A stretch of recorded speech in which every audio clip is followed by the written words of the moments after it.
नमस्कार, मेरा नाम अमित है और ये मेरा वीडियो ब्लॉग है। आज हम बात एक ऐसे कानून की करेंगे जो फिलहाल भारत में नहीं बन रहा है, लेकिन आने वाले समय में अगर ऐसा कानून हमारे देश में बनता है तो ये पूरी मीडिया के लिए गेम चेंजर साबित होगा। और ये बात है ऑस्ट्रेलिया के कानून की। दरअसल ऑस्ट्रेलिया की सरकार एक नया कानून बनाने जा रही है। इस कानून का जो पूरा नाम है उसे आप पहले सुन लीजिए, वो है news media and digital platform mandatory bargaining code. Short में इस कानून को न्यूज़ मीडिया बार्गेनिंग कोड के नाम से भी जाना जा रहा है। ये कानून गूगल और फेसबुक जैसी बड़ी बड़ी कंपनियों के लिए है। इसके लिए ऑस्ट्रेलिया के प्रधानमंत्री स्कॉट मॉरिसन पूरी दुनिया में महत्वपूर्ण नेताओं से समर्थन भी जुटाने की कोशिश कर रहे हैं। इतना ही नहीं, इस तरह के कानून की उम्मीद भारत में भी मीडिया से जुड़े तमाम लोग कर रहे हैं। तो आखिर क्या है ये कानून और क्यों इसके लिए ऑस्ट्रेलिया के प्रधानमंत्री को दूसरे देशों के प्रमुखों से बात करनी पड़ रही है? हम इन्हीं सवालों का जवाब खोजने की कोशिश अपने इस आज के वीडियो ब्लॉग में या वीडियो एक्सप्लेनर में करेंगे। तो आइए शुरू करते हैं। अभी तक आप मीडिया को मोटे तौर पर दो भागों में बांटते आए हैं, प्रिंट मीडिया और इलेक्ट्रॉनिक मीडिया। जिसमें प्रिंट की बात अगर हम करें तो इसमें न्यूज़पेपर, मैगजीन, किताबें वगैरह आती थी, और इलेक्ट्रॉनिक मीडिया में टीवी, रेडियो जैसी चीज़ें आती थी। लेकिन अब एक नई तरह की मीडिया आपके सामने है। इसे वेब मीडिया या न्यू मीडिया कहा जाता है। इसमें मोबाइल और इंटरनेट के जरिए आप जो कुछ देखते, पढ़ते या सुनते हैं सब कुछ शामिल होता है। आपने अक्सर देखा होगा कि इस न्यू मीडिया में कई मीडिया संस्थान आपसे कहते हैं कि उन्हें सीधे भुगतान कीजिए। जो कंटेंट आप पढ़ते देखते हैं उसके बदले सीधे भुगतान कीजिए। यानी इस न्यू मीडिया के संचालक या मालिक आपसे पेड सब्सक्रिप्शन लेने की गुजारिश करते हैं। ऐसा क्यों होता है, इसकी नौबत क्यों आई, आगे बढ़ने से पहले हम ये जान लेते हैं। दरअसल न्यूज़पेपर, मैगजीन, रेडियो, टीवी के जमाने में मीडिया संस्थान अपने खर्चे के लिए विज्ञापन पर निर्भर रहते थे। उस समय मीडिया संस्थान और विज्ञापन देने वालों के बीच कोई तीसरा पक्ष नहीं होता था, या अगर कोई एजेंसी होती भी थी तो मीडिया संस्थानों को उस एजेंसी को विज्ञापन से जो आय होती थी उसका बहुत छोटा हिस्सा देना पड़ता था। मान के चलिए 10 से 15%, इससे ज़्यादा नहीं। ऐसे में मीडिया संस्थानों को विज्ञापन से अच्छी खासी आय हो जाती थी। लेकिन जैसा आपको अभी बताया कि चूंकि ये सब न्यूज़पेपर और मैगजीन के ज़माने में, रेडियो टीवी के ज़माने में होता था, अब ज़माना न्यू मीडिया का है। यानी हम और आप में से ज़्यादातर लोग अब खबरों और विश्लेषण के लिए अपने अपने मोबाइल में देखने लगे हैं।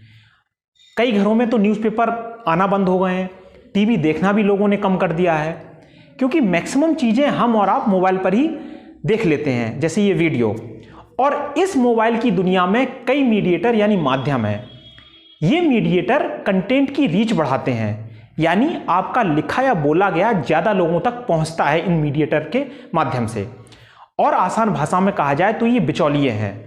इन बिचौलियों को बाईपास किए हुए आज के समय में कुछ भी आपके मोबाइल तक नहीं पहुंचता।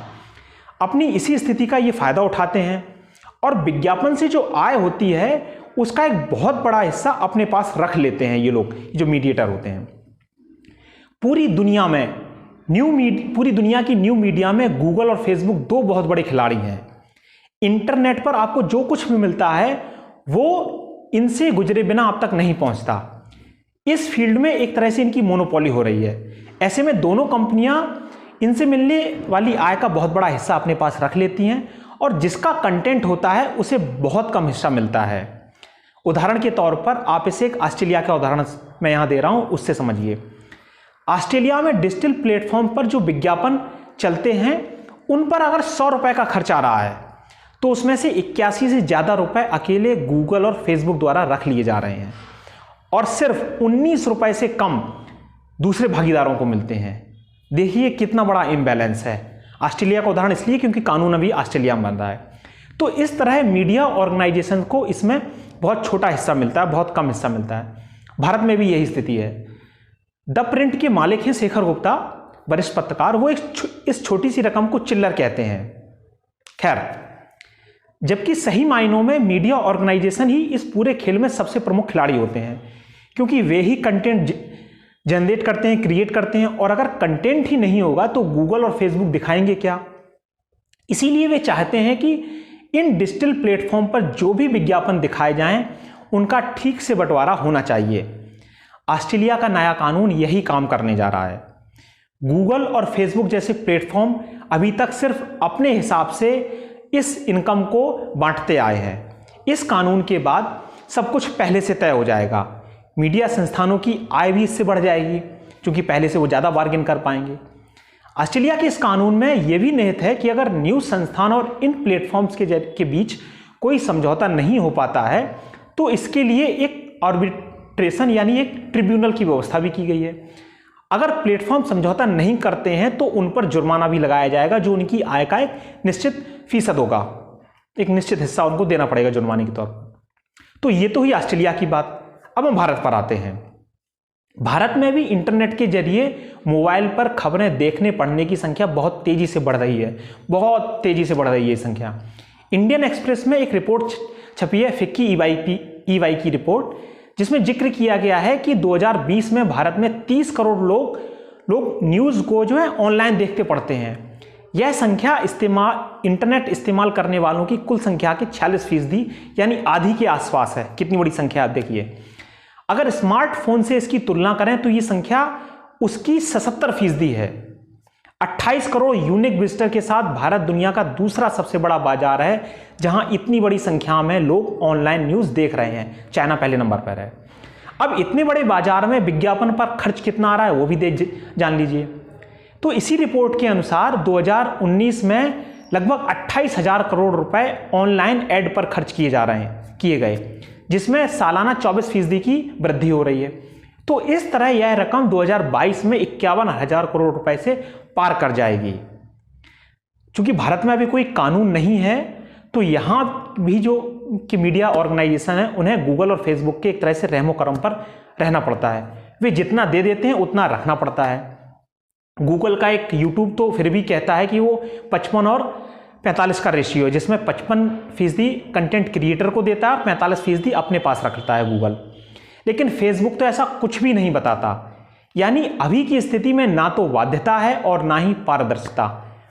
फेसबुक क्या कहता है कि उसकी एल्गोरिथम है जो वो कंपनी के अलावा कोई नहीं जानता। ये कंपनियां दरअसल बड़ी बड़ी क्या होती हैं कि ट्रेड सीक्रेट के नाम पर कुछ भी नहीं बताती किसी को।